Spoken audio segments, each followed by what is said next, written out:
My name is Keenan Lafferty, and I'm the creator of Emma.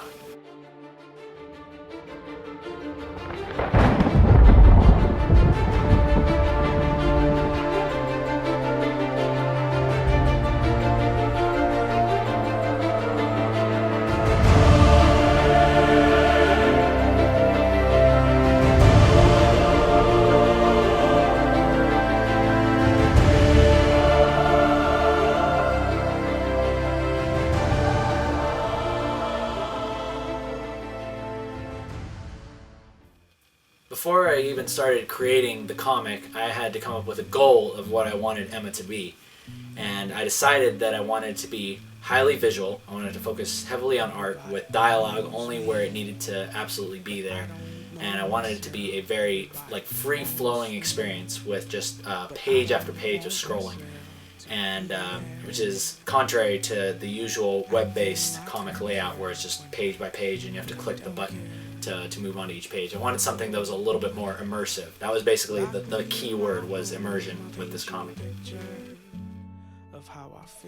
Working on Emma has been so rewarding. The feeling of just pursuing my dream, doing what I'm made to do, and maybe possibly inspiring a couple people out there, it gives me an awesome feeling, and it just makes me want to keep at it. But unfortunately, with all of that comes some great challenge.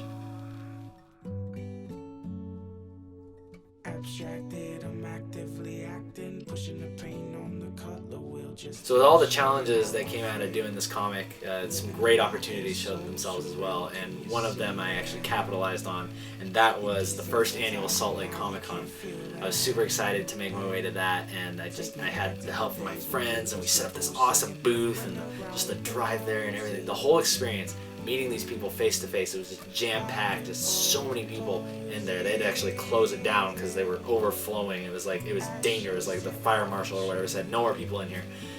And it was such an amazing experience, and I really didn't see myself being there so quickly. And just to have it happen was literally a dream come true.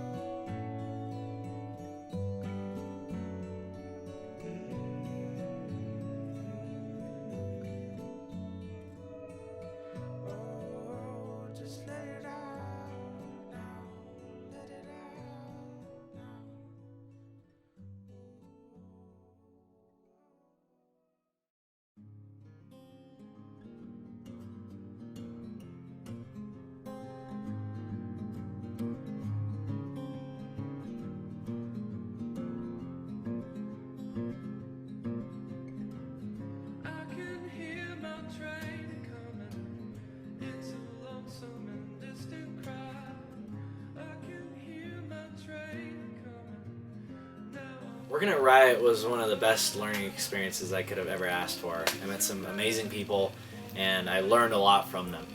And it was really great up until about a year and a half of working there. Up to that point, things started to kind of get very repetitive. Every day it was just getting up early in the morning, try to avoid traffic. I'd get to the office and sleep on the couch, do my thing throughout the day, and then just go home late at night, and then just do the same thing Monday through Friday. And I remember that there was a meeting that I went into, and it was at this point we were talking about a certain project. The artists and the producers were talking about something, and very quickly I started to realize that I wasn't feeling it anymore. It just wasn't. I felt like the atmosphere and the experience was changing from what I had thought it was going to be, and maybe from what it originally was when I got there. And I went back to my desk feeling a little bit kind of disappointed about all of it. And I was listening to The Alchemist on tape, and it's probably one of my favorite books. And that book's all about just doing what you believe you're supposed to do, living out your purpose. And I asked myself that question. I'm like, am I still doing what I believe I'm supposed to do? Am I still living out my purpose? And I answered myself, no, I'm not. And that was the day that I decided I was going to quit.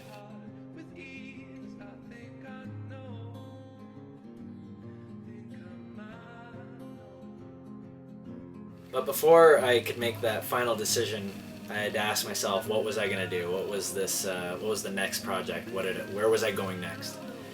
And again, I thought back to that old sketch and all of these ideas that I had for comics.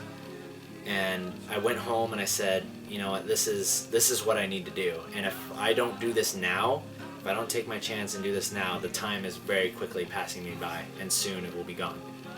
So I knew that that was going to be my next move.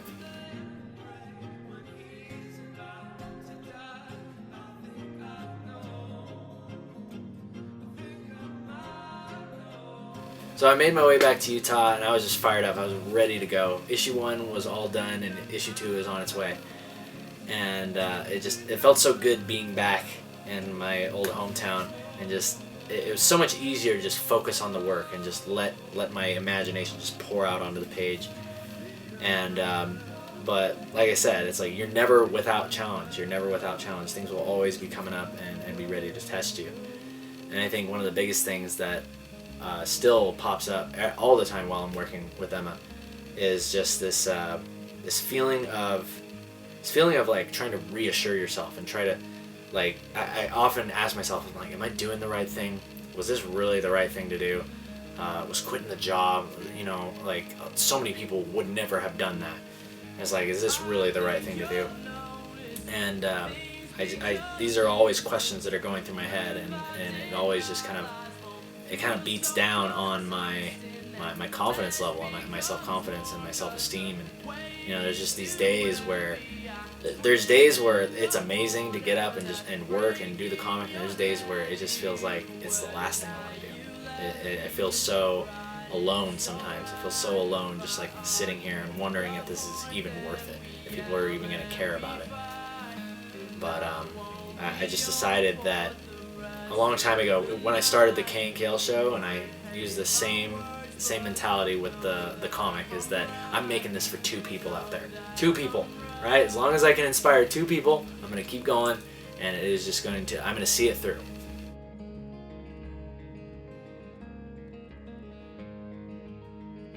The KNKL show is more than just tutorials. It's a hangout. We get to hang out, we get to make the comic together. You get to tell me, hey, fix that arm, it looks stupid. And then other people are over here submitting their awesome designs and concepts for zombies and basically other things that go into the comic. And I just think that's so awesome. I'm your host, Kienan Lafferty, and today we are going to be jumping back into lovely Candy Lulu, Bittersweet Lulu, and Lollipoppy, the piece that I was working on over the past 2 weeks, and we are going to be finishing it today. We're going to be jumping into light speed and shooting to the end of it. And I feel like I'm becoming a Trekkie.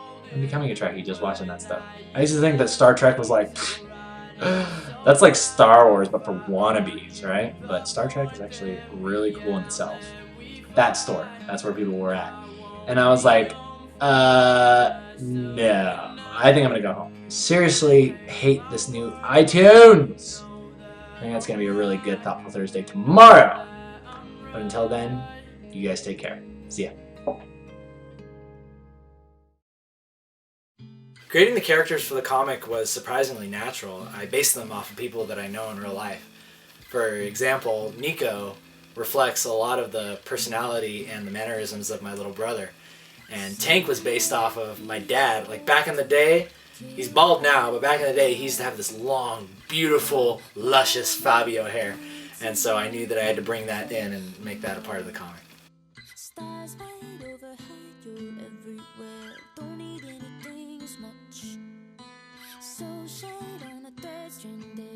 As far as Emma goes, it's basically getting done at all costs. I've got the story laid out. I've got a great story I'm excited to tell you guys. I've got, you know, just plans of anything that this could turn into. The sky's the limit, right? We're going to be making, you know, merchandise, t-shirts, buttons, all these kinds of stuff, and like even maybe a cartoon show. I've always had a plan that's like, hey, that would be cool if I could take this and present it to somebody and make it into a movie or a cartoon. And I think it's so cool that Emma is not just a webcomic. It's something that you can tune in and you can watch it happen live. You guys are helping it be. We are creating it together, all of us together, and we're gonna see it through together to the very end.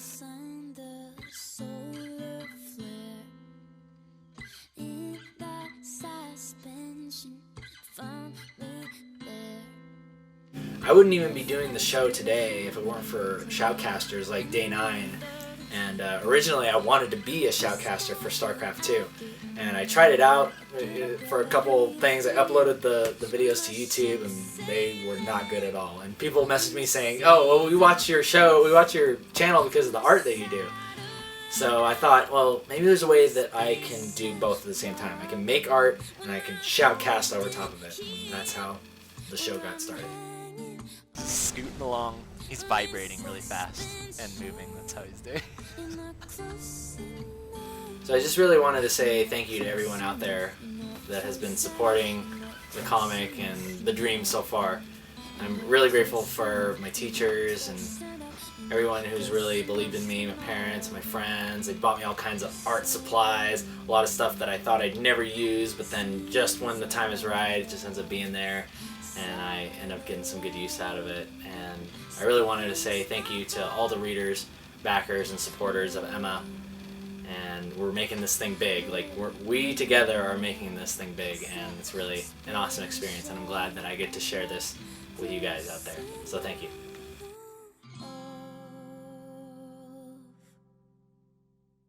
Dad, Kate, where are you?